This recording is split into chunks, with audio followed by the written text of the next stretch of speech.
السلام عليكم ورحمة الله وبركاته. أهلا وسهلا بكم إن شاء الله. هنتكلم النهاردة عن مستشفى 57 والتبرعات اللي بتقدم للمستشفى، وأتمنى اللي يقدر يساهم ولو جزء بسيط أو أي مبلغ في التبرع لمستشفى 57 يقدم التبرع ده، لأن المستشفى بيعاني من نقص في الإمكانيات وكمان نقص في العلاج، ومش قادر يستقبل الحالات اللي كان دايما متعود يستقبلها. وإحنا عارفين طبعا أن المستشفى ده بيعالج أورام الأطفال بالمجان، وإن كل الحالات اللي بترد إلى المستشفى بيكون أهلها غير قادرين على علاجهم في المستشفيات الخارجية. ومستشفى 57 نقص الإمكانيات فيه أدت إلى نقص الحالات اللي بيستقبلها. أتمنى أنكم تحاولوا تتبرعوا ولو بالبسيط من الإمكانيات بتاعتكم.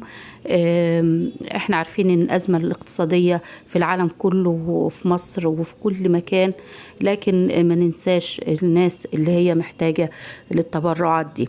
وهقدم لكم في صندوق الوصف ازاي نتبرع للمستشفى والحساب بتاع المستشفى 57 اللاعب المصري محمد صلاح، في انباء وردت انه اتبرع بمبلغ كبير جدا وهو 3 مليون دولار لعلاج الاطفال بمستشفى 57 وطبعا المبلغ الكبير ده هيساهم بشكل كبير جدا في علاج حالات الاطفال اللي بتيجي للمستشفى.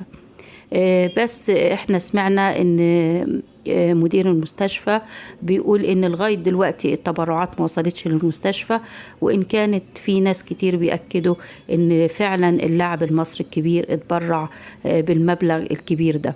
أتمنى أن كل الناس تحذو حذو محمد صلاح وتبتدي تتبرع لمستشفى 57 وكل الناس تدعو لأطفال مستشفى الأورام بالشفاء العاجل. والسلام عليكم ورحمة الله.